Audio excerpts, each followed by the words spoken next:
Assalamualaikum warahmatullahi wabarakatuh. Masih bersama saya Suwandi di channel Dunia Ikan Gabus. Kesempatan hari ini masih menjawab pertanyaan teman-teman seputar budidaya ikan gabus. Dan bagi teman-teman yang pertanyaannya belum terjawab, sabar ya, nanti pasti akan jawab semuanya ya, karena memang banyak pertanyaan yang masuk. Tapi pertanyaannya langsung chat ke WA saja, nggak usah ke kolom komentar. Nanti kalau langsung chat ke WA pasti langsung saya jawab ya. Berikutnya dari Ferry yang ada di Bojonegoro. Saya mau menanyakan Pak, perbedaan antara ikan gabus jenis Canas striata dan jenis ikan gabus toman. Kalau dibudidayakan mudah mana dan dari kekuatan fisiknya kuat mana terhadap penyakit antara gabus Canas striata dan gabus toman? Kalau bicara antara Canas striata dan giant kana atau gabus toman ya, itu bicara mudah dibudidayakan, sebenarnya mudah budidaya jenis Canas striata. Jadi yang paling mudah untuk dipijakan adalah Canas striata. Saya pun juga mijakannya jenis toman. Jadi lebih mudah yang jenis Canas striata. Pertama itu. Kemudian yang kedua, dari kekuatan fisiknya.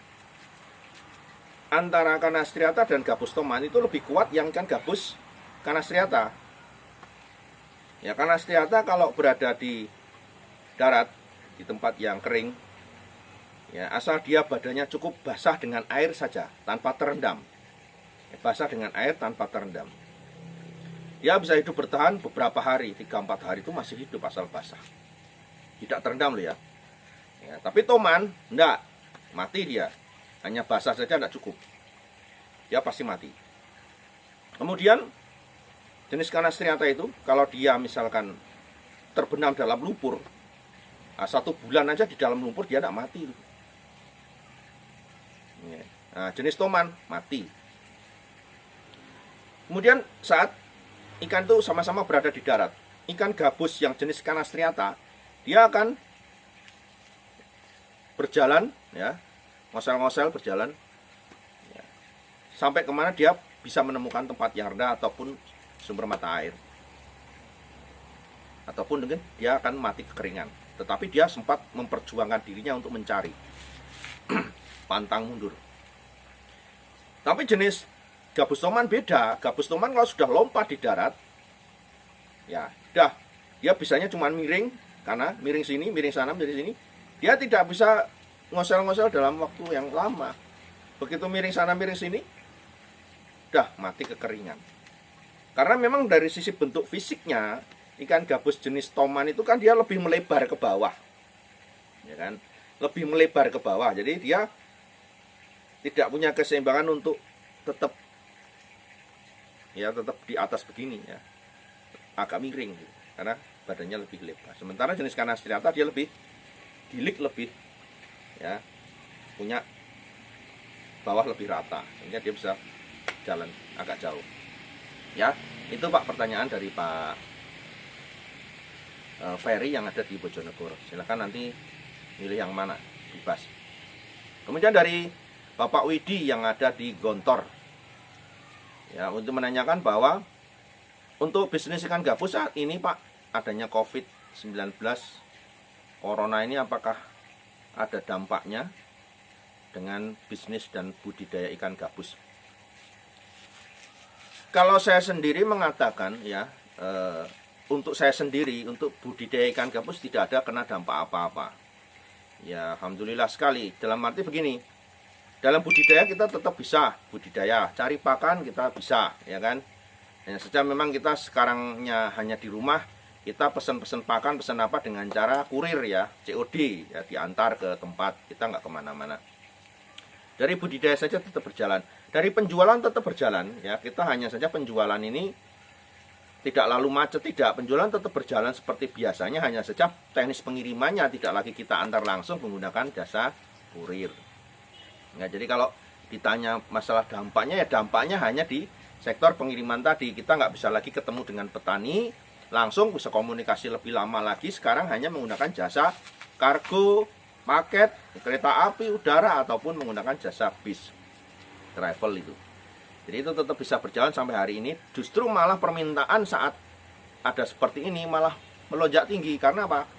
Salah satu manfaat dari ikan gabus ini, dagingnya ini dikonsumsi untuk manusia untuk meningkatkan daya tahan karena kandungan albumin di dalam ikan gabus itu sendiri. Jadi permintaannya malah makin banyak untuk ikan gabus. Tidak ada dampak yang begitu berarti, hanya masalah pengiriman saja. Kita tidak lagi ke peternak, kita tidak lagi adakan sosialisasi, tidak ada lagi pelatihan ya. Tidak ada lagi kita kumpul-kumpul untuk membahas tentang ikan gabus, nggak ada lagi. Itu tunggu nanti setelah corona berakhir ya. Kemudian dari Fernando yang ada di Jakarta, Pak Suwandi mau tanya, saya 1 minggu yang lalu beli benih ikan gabus 1000 ekor, tapi sejak nebar hari kedua itu sudah mulai ada yang mati. Kadang 10, kadang 15, kadang lebih. Sampai sekarang sudah 1 minggu masih tetap ada saja yang mati. Apa Pak sebabnya Pak? Apakah wajar? Ya, dan mohon solusinya. Kalau benih sejak datang hari pertama, ya itu kok sudah ada yang mati di kolam. Hari kedua tetap ada yang mati, hari ketiga ada yang mati. Ya, 90% itu adalah kondisi benih yang tidak sehat. Saya pastikan itu. Jadi kondisi benih yang tidak sehat. Ya. Sejelek-jelek kondisi air kolam itu tidak matinya perlahan seperti itu, matinya massal. Kalau kondisi airnya jelek biasanya matinya massal, misalnya tercemar atau apa, matinya massal ya. Tapi pada saat air ikan dimasukkan ke dalam kolam, hari kedua mati 10, besok lagi mati lagi. Berarti memang ikan itu sedang terjangkit ya, antara virus dan bakteri ya, bukan terjangkit corona ya. Terjangkit virus dan bakteri ataupun parasit yang dibawa saat pengiriman atau dari sumbernya sana. Jadi itu lebih baik ikan itu solusinya dikumpulkan, dikarantina di kolam yang lebih sempit, dikasih obat. Ya, dikasih obat antivirus antibakteri, direndam. Ya, setelah itu nanti bisa dikembalikan di kolam, tentunya kolamnya juga ikut disterilkan dan dibersihkan. Ya. Oke, berikutnya dari Pak Kardi yang ada di Klaten. Kalau saya membuat kolam untuk pembesaran ikan gabus yang berjarak 500 meter dari rumah Pak, yang berada di persawahan, kolam tanah, apakah perlu pengamanan Pak? Misalkan menggunakan jaring ataupun menggunakan pagar bambu. Bicara masalah keamanan kolam, saat budidaya kita memang perlu keamanan ya. Saya pernah nebar benih itu juga cukup besar, 20.000 ekor setiap kolam, 5 kolam 100.000 ekor. Ya, karena memang di situ keamanan kita terjamin, ya udah habis ikan saya kan. Saat mau menginjak usia 5-6 bulan sudah besar-besar ikannya. Yang manen bukan kita, yang manen orang lain. Lah itu masalahnya. Ya, ini pengalaman agar kita tidak terulang kembali. Jadi kalau misalnya Bapak pastikan di situ itu aman, ya monggo-monggo saja, nggak usah dipagri. Ya, tentunya yang penting kita pagri di situ adalah dari hewan predator. Ya, hewan predator misalkan seperti di sini regul ya, regul yang makan ikan. Kemudian di situ ada ular mungkin, ya. Kemudian ada burung, ya, burung yang nyamber ikan tuh. Nah itu juga perlu keamanan. Ya minimal ada pagar atau jaring pengaman Pak. Masalah itu faktor keamanan dari faktor X manusia tadi ya itu tinggal nanti masalahnya hanya diberikan penjaga atau penunggu di situ agar lebih aman lagi ya. Begitu ya Pak Kardi yang ada di Klaten. Kemudian ada dari Pak Yono, ini yang ada di Magelang. Terima kasih Pak, saya sudah membeli induk di tempat Bapak, 2 pasang sudah bertelur semua. Saya sangat berterima kasih sekali atas bimbingannya selama ini. Yang ingin saya tanyakan Pak, bagaimana cara agar induk saya lebih banyak telurnya? Jadi kalau masalah pertanyaan banyak telurnya, jadi kalau mungkin Bapak pernah menghitung ya. Jadi sejak bertelur ini kan bertelur awal ya, telur awal bertelur, kemudian coba dihitung dulu ya. Nanti telur kedua berapa pertumbuhannya, ada peningkatan atau enggak. Kalau memang sama dengan telur berikutnya, asupan pakannya coba ditingkatkan ya, ditingkatkan dengan menggunakan kodok atau menggunakan cacing atau ikan-ikan hidup, itu enggak masalah. Itu bisa meningkatkan produksi telur. Dan pemberian makan nggak usah ditakar-takar Pak, kasih aja habis tambahi lagi, habis tambahi begitu ya.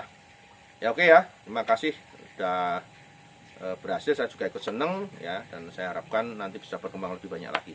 Oke, sampai di sini dulu pertanyaan tentang seputar dunia ikan gabus.